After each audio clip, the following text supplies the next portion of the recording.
type of people are sitting there listening to this? But they're not allowed to ring the bell. And if a Muslim, he's walking by, let's say, for example, a Muslim's been on Edgware Road, for example. He's had some nice shisha, some nice steak, no hubble bubble. We don't deal with anything like that. And he's walking along and he's rubbing his belly and he's like, oh man, you know, I don't want to upset my wife tonight. What he can do, he can go to the church, knock on the door. John, let me in. Okay, no problem. John has to put up Abdul Ghafoor for the night. Abdul Ghafoor with. Can I just say, he just mentioned Edgware Road. So this vision of his is of England. He's not talking about this happening in Muslim countries. He's talking about what his vision seems to be. This is what it seems to me. His vision of what London, Edgware Road would be like, that the Muslim would be well-dressed, well-fed, and yeah, the Christians would be allowed to keep their churches, but they won't be allowed to ring the bell. And a Muslim can just turn up to a Christian's house and want to live there. And the Christian person is going to have to allow that to happen. The interesting thing here is this is what Palestinians accuse Israelis of doing, of coming to the house whenever they want, in terms of the soldiers, and staying the night.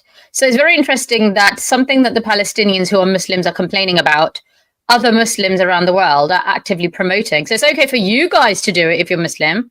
Oh, disgusting. With his big belly, having his nice kebab, John has to open up the church and he has to go there and sleep there nice and comfortable and say, all right, John, thank you, and then carry on going early in the morning. Which wife is going to live with John under that type of circumstances?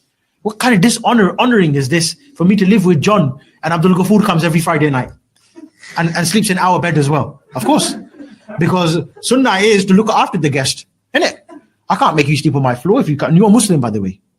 So what about when Abdul Ghafoor goes to John's? He's mentioned the word dishonoring himself. So that's what he seems to be promoting, dishonoring of non-Muslims. House. John, sleep on the floor and I'll sleep on the bed. What's going to happen? Tracy's going to be on the floor thinking, my husband, he's got a forehead shaved and this one, look at this one, khatab, mashallah. Which one's more attractive? We're not gay. I'm just saying. A man with Which one's more attractive? The Muslim in this example is definitely the one who is not attractive at all. I'm not attracted to low IQ people. I'm not attracted to people who dishonor other people. I'm not attracted to people who treat other human beings as subhumans. So leave Tracy and John alone, asshole.